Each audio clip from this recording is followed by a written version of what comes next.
I'd like to offer a thought for us for these very few minutes. Stand. Just simply stand. Though warned to flee, he would not desert his converts at the mission station. Newsday Zimbabwe reported early this morning that on this very weekend, thousands of Anglican Christians have made their pilgrimage to Zimbabwe for the annual 3-day commemoration of the life, ministry, and martyrdom of Bernard Mazeki. There will be dancing and food and singing, a celebration of one who answered God's call and stayed where God planted him.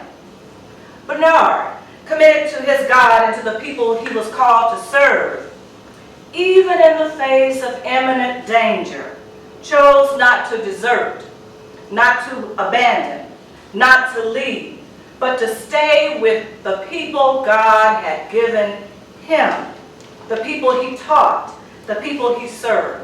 Chose not to abandon his post, but to stay the course, to stand.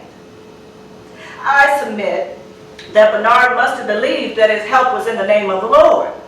Help to endure whatever would come. Help from the one who made heaven and earth, the eternal God. I mean, he must have understood that the Lord was on his side even in the face of death.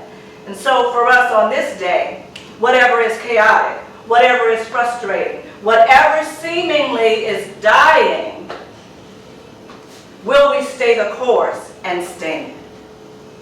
Indeed, Bernard, like Nehemiah, must have prayed for strength and courage to hold fast, to remain firm, to continue in the power of the Spirit when others use their voices to stir up fear for the purpose of stopping the work. What shall we do today, brothers and sisters? Other voices distracting us, telling us what we don't have to do, don't need to do, don't have to go through that, don't have to deal with the trouble, it's not worth it. Shall we be like Nehemiah and I imagine Bernard, who prayed the power of the Spirit for their strength? So on today, I submit that we too need to celebrate. We need to commemorate Bernard Mazeki, for in so doing, I believe we will be strengthened. I was strengthened as I read and I researched who this wonderful servant of God was and is.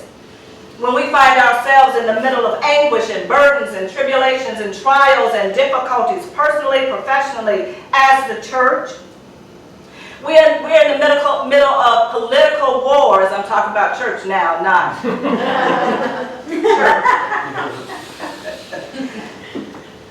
May we too stay where God has sent us.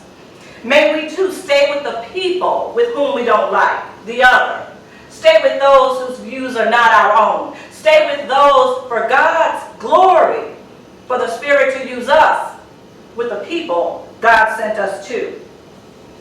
There's a gospel song that says in part, what do you do when you've done all you can? And it seems like you can't make it through. Well, you just stand. Watch the Lord see you through. For God has a purpose, God has a plan. After you've done all you can, you just stand. The joy is that we know the Lamb of God who takes away the sins of the world. We know the Lamb who is our shepherd, and we know the one who guides us to springs of living water, for the Spirit of God dwells within. And God wipes away even now every tear from our eyes. What we must do is stand. Amen. Amen.